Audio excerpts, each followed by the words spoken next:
Bitcoin plunged on Friday, extending a fall that saw the cryptocurrency lose almost a third of its value from a record of nearly $20,000, £15,000. The cryptocurrency's price dipped below $11,000 on Friday, according to the CoinDesk Exchange website, before recovering to above $13,000. Amid the swings, 3 Bitcoin-related exchanges suspended certain trades. Bitcoin has had a blistering trip over the past 12 months. Its price at the start of the year was about $1,000. It has skyrocketed since, more than doubling in value since November, drawing interest from major firms as well as private investors. But since Sunday, Bitcoin has been on a losing streak, falling back to where it was at the start of December. Analysts said investors should be prepared for such rapid changes, which have characterized the asset from its start. This is exactly how this asset trades and has done since the beginning, said Nick Colas, co-founder of New York-based DataTrek Research. It has a lot of volatility and it will for the foreseeable future. What sparked the slump? The market remains driven by sentiment, according to Charles Hayter, founder and chief executive of industry website CryptoCompare. A manic upward swing led by the herd will be followed by a downturn as the emotional sentiment changes, he said. Some traders would have been cashing in on the spectacular gains made over the year, he added. In recent weeks, markets have been rattled by hacks and allegations of insider trading.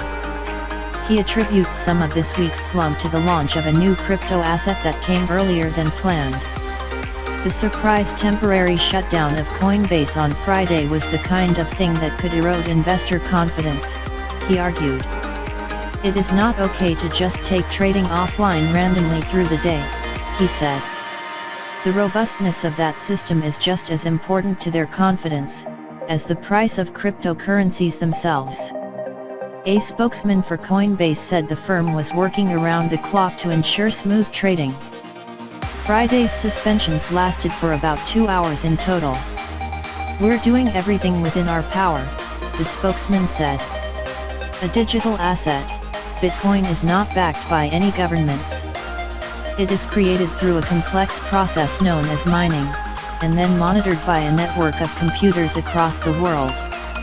There is a steady stream of about 3,600 new Bitcoins a day, with more than 16.5 million now in circulation. Supply is expected to peak at about 21 million.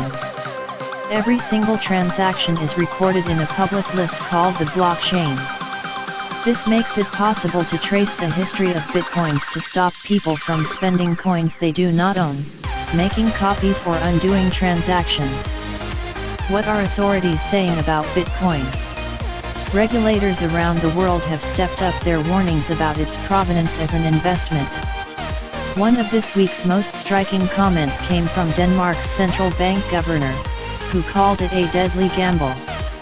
Earlier this month, the head of one of the UK's leading financial regulators warned people to be ready to lose all their money if they invested in Bitcoin.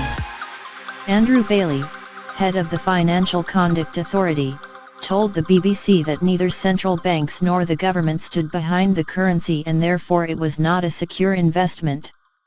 Despite the risk to individuals, US authorities have said they do not think it is a big enough part of financial markets to be a threat to broader economic stability.